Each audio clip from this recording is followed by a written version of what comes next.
বাঁচাও বাঁচাও উঠবে ধ্বনি, সেই দিন নবী গুণমণি। বাঁচাও বাঁচাও উঠবে ধ্বনি, সেই দিন নবী গুণমণি। উম্মত বলে করি চিৎকার, বলা যাবে না সুবহানাল্লাহ? পাপী উম্মত কে করিবেন পার, আর পাপী উম্মত কে করিবেন পার। হর হালতে থাকতেন, উঠতে বসতে শুতে, এভরি টাইম নবী পাকের সঙ্গে যারা ছিলেন সাহাবাই কেরামগণ, তাবাই তাবিঈনগণ, এরা নবী পাককে দেখেছেন কিভাবে নবী চলতেন, বসতেন, উঠতেন। তারা নামাজ পড়েছে কিরকম, সল্লু কামা রাআইতুমুনি উসাল্লি, আমি নবী পাককে যেভাবে তোমরা নামাজ পড়তে দেখেছো অথবা দেখছো, তোমরাও সেভাবে নামাজ পড়ো। আল্লাহির রহমানির রহিম।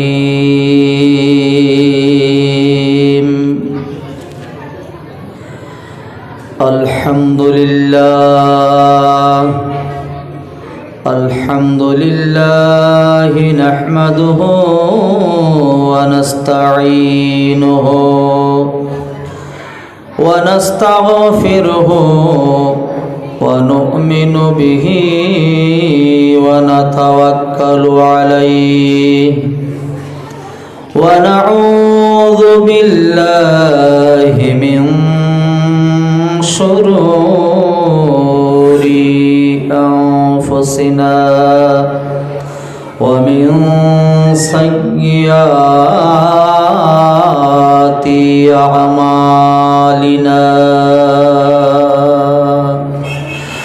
من يهده الله فلا مضل له ومن يضلله فلا هادي له ونشهد أن لا إله إلا الله وحده لا شريك له ونشهد أن محمدا عبده ورسوله إن الله وملائكته يصلون على النبي يا أيها الذين آمنوا صلوا عليه وسلموا تسليما اللهم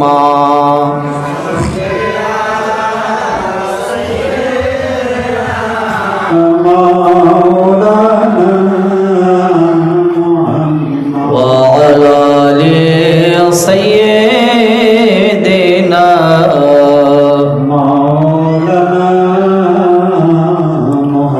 मेरे आका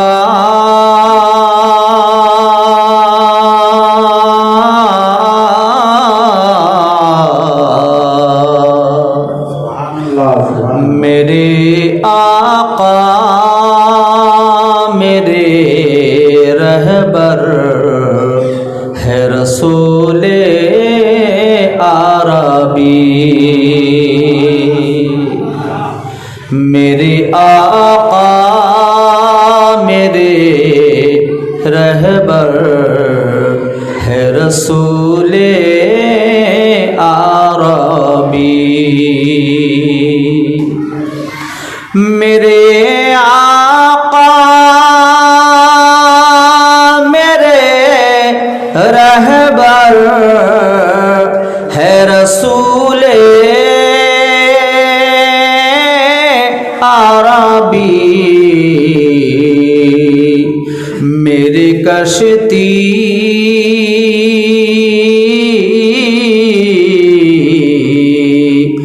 मेरी कश्ती का किनारा है रसूले आरबी।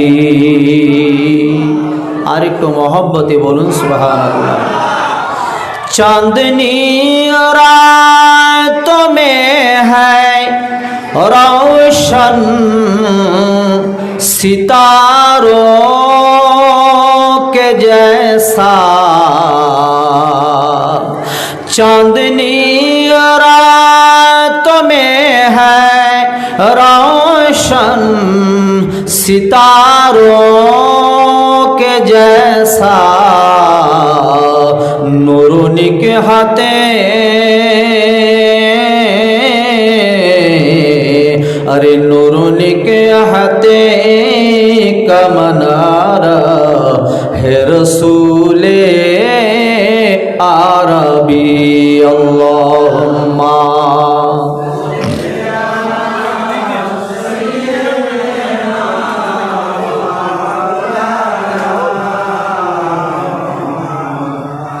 वाला ले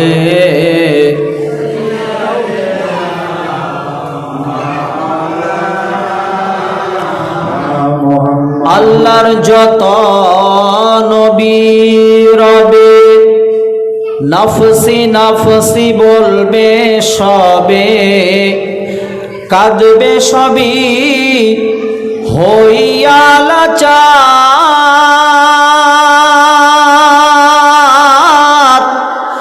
এমন কঠিন সেই বিধান মায় চিনবে না গর্ভের সন্তান, স্বামী না চিনিবে পরিবার,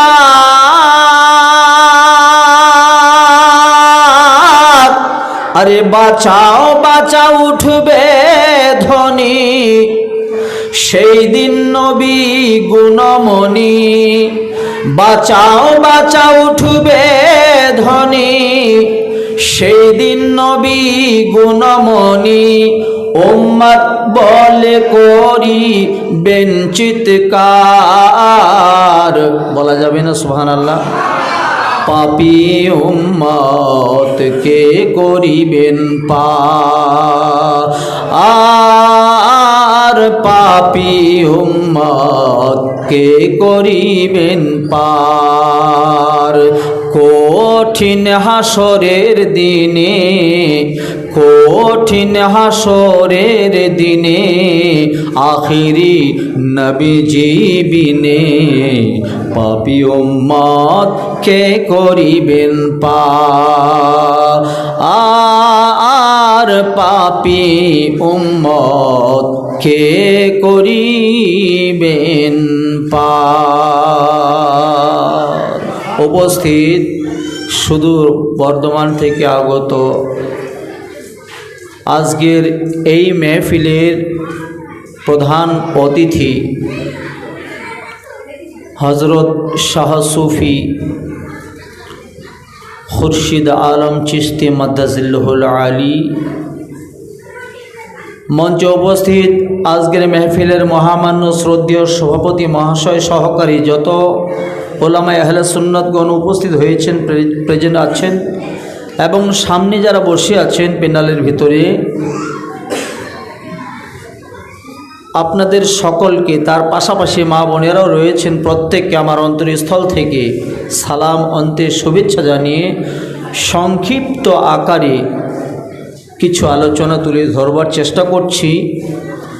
সর্বপ্রথমে মহান রব্বুল আলামিনের দরবারে আমরা শুকরিয়া জ্ঞাপন করি, সকলে পড়ি আলহামদুলিল্লাহ। তারপরে পরে মা আমিনার লাল মরুর দুলাল মরুর ভাস্কর পরপারের কান্ডারি রহমতের ভান্ডারী গায়বের সংবাদদাতা নবী শাফিউল মুজনাবিন রহমাতাল লিল আলামিন আহমদে মুজতাবা মুহাম্মাদে মুস্তাফা সাল্লাল্লাহু তাআলা আলাইহি ওয়াসাল্লামের উপরে লক্ষ কোটি দরুদ ও সালামের হাদিয়া বৃষ্টির ন্যায় বর্ষিত হোক, সকলে বলুন আল্লাহুম্মা আমিন। ব্রাদারান মিল্লাত ইসলামিয়া, এটা পীর ও মুর্শিদের মেহফিল, নায়েবে রসুলের মেহফিল। একটু হালকা ইকো দেন চাচা, হালকা ইকো দেন। ব্রাদারান মিল্লাত ইসলামিয়া, পীর মুর্শিদের দরবারে আপনারা উপস্থিত হয়েছেন, যারা এদিক সেদিক ঘোরাফেরা করছেন পিন্ডালের ভিতরে এসে বসে যান, সামিয়ানার নিচে এসে বসে যান, কারণ পীর মুর্শিদের দরবারে পীর মুর্শিদের মেহফিলে যখন আমরা হাজির হই, ওই স্থানে বেয়াদবি করা চলে না। ওই স্থানটা আদবির স্থান। আল্লাহর মেহবুব বান্দা এখানে উপস্থিত রয়েছেন।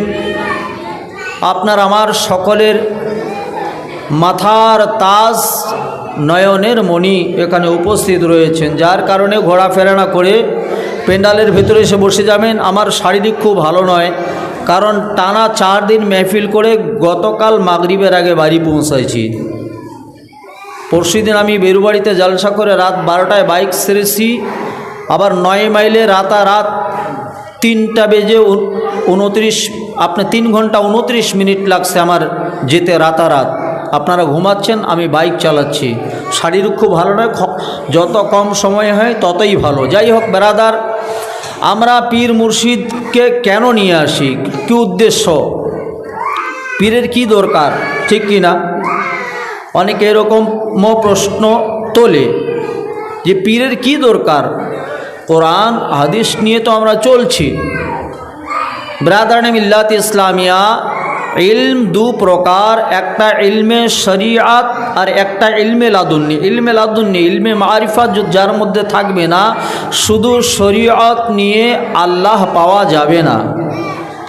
কারণ আমরা কোনোদিন আল্লাহকে দেখিনি, আল্লাহর নাম শুনেছি। আমরা রসুল্লাহকে দেখিনি, রসুল্লাহর নাম শুনেছি। এবার রসুল্লাহ সাল্লাল্লাহু তাআলা আলাইহি ওয়াসাল্লামকে পেতে হলে আপনাকে আমাকে পীর মুর্শিদের হাতে হাত দিয়ে বায়াতে রসুল। এবার বায়াতে রসুল ছিল নবী পাকের জামানায়, এখন বিলায়াতের যুগ। এখন বায়াতে আপনার পীর মুর্শিদের হাতে আপনাকে আমাকে বায়াত গ্রহণ করতে হবে। এই বায়াতের কথা আল্লাহ রব্বুল আলামিন পবিত্র মহাসংবিধান, মহাগ্রন্থ কোরআন শরীফের দলিল দিয়ে পৃথিবীর মানুষকে আল্লাহ জানিয়ে দিচ্ছেন নবী পাকের মাধ্যমে। জোরে বলুন সুবহানাল্লাহ। যারা বলে যে আল্লাহ ছাড়া কিছু পাওয়া যায় না, আমরা তো আল্লাহর ইবাদত করছি নাকি বাপ? তো আল্লাহর ইবাদত করতে গেলেও ওসিলার দরকার আছে, কারণ আল্লাহর ইবাদতের কথা জানতে গেলে আমাদের নবী পাকের প্রয়োজন। কারণ আল্লাহ হলো রব্বুল আলামিন, আপনার আমার সৃষ্টিকর্তা, ঠিক কিনা? আল্লাহ আপনার আমার সৃষ্টিকর্তা, আপনাকে আমাকে সৃষ্টি করেছেন। ওয়ামা খালাকতুল জিন্না ওয়াল ইনসা इल्ला लियाबुदून, मैंने जिन्नात और इंसान को इसलिए पैदा फरमाया ताकि वो मेरे बंदगी करे। আমার ইবাদতের জন্য আমি জিন মানবকে সৃষ্টি করেছি, কিন্তু কি ইবাদত করব এটা তো আল্লাহ বললেন না, ঠিক কি না? ব্রাদারান মিল্লাত ইসলামিয়া, আমার বন্ধুরা, আল্লাহ রাব্বুল আলামিন ইবাদতের জন্য পাঠিয়েছেন, কিন্তু কি ইবাদত করব এটা জানার জন্য আমার নবী পাকের প্রয়োজন আছে কিনা? আছে না? নবী পাকের প্রয়োজন। নবী পাকের মাধ্যম ছাড়া, শোনেন, শুধু নামাজ, রোজা, যাকাত, হজ এগুলো দিয়ে কোনোদিন পার হওয়া যাবে না। আপনি আমি তো যে নামাজ আপনি আমি পড়ছি, যে সলাৎ আপনি আমি আদা করছি, এর কোনো গ্যারান্টি নেই। আল্লাহ কবুল করতেও পারে, নাও করতে পারে। আল্লাহ রসুলের সঙ্গে যারা সব সময় হর হালতে থাকতেন, উঠতে বসতে শুতে, এভরি টাইম নবী পাকের সঙ্গে যারা ছিলেন, সাহাবাই কেরামগণ, তাবে তাবিনগণ, এরা নবী পাককে দেখেছেন কিভাবে নবী চলতেন, বসতেন, উঠতেন। তারা নামাজ পড়েছে কিরকম, সল্লু কামা রাআইতুমুনি উসাল্লি, আমি নবী পাককে যেভাবে তোমরা নামাজ পড়তে দেখেছো অথবা দেখছো, তোমরাও সেভাবে নামাজ পড়ো। এভাবে সাহাবাই কিরামগণ নামাজ পড়ার পরেও বলেছেন, আপনারা শুনেছেন, যার সম্পর্কে আমার মাসুম বাবু কিছুক্ষণ আগে বললেন, আনা মাদিনাতুল ইলমি ওয়া আলিউন বাবুহা। নবী পাক বলছেন, আমি মদিনার গুপ্ত ইলমের ভান্ডার শহর, তার দরওয়াজা হলো হযরতে আলী। সে হযরতে আলী নামাজে দাঁড়িয়েছেন, হযরতে আলী নামাজে দাঁড়িয়েছেন। তীর লেগেছিল। নামাজ যে থাকাকালীন হযরতে আলীর তীরখানা বের করা হয়েছে। বন্ধু আমার, হযরতে আলী টের পান নাই। নামাজটা কিরকম? তিনি নামাজ পড়ছেন, তীর লেগেছে, তীর বের করা হচ্ছে, অন্যান্য সাহাবারা তীর টানছেন, তীর বের হয়ে গেছে, রক্তের বন্যা বয়ে যাচ্ছে। হযরতে আলী নামাজের শেষে দেখছেন রক্তের বন্যা। বলছেন, হুজুর আপনার পায়ে তীর, আপনার শরীরে তীর, ক্ষত বিক্ষত, আপনি নামাজ পড়ছিলেন, আমরা তীর বের করছিলাম। হযরতে আলী বলছেন, আমি তো টেরই পাইনি। জোরে বলুন সুবহানাল্লাহ।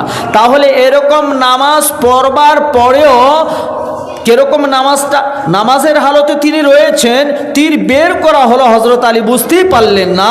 কিন্তু হযরতে আলী বলছেন যে আমি যে নামাজটা পড়ছি, যে সালাত আমি কায়েম করছি, জানি না আমার আল্লাহ কবুল করেন কিনা। তিনি গ্যারান্টি দিতে পারেননি। এক তো নবী পাকের জামাতা, দ্বিতীয় নবী পাকের সাহাবা, এরপরেও তিনি নিজের নামাজের গ্যারান্টি দিতে পারছেন না। আর কিছু নামাজি আছি যারা আমরা নামাজ নিয়ে গর্ব করি, নামাজ নিয়ে আমরা গর্ব করি।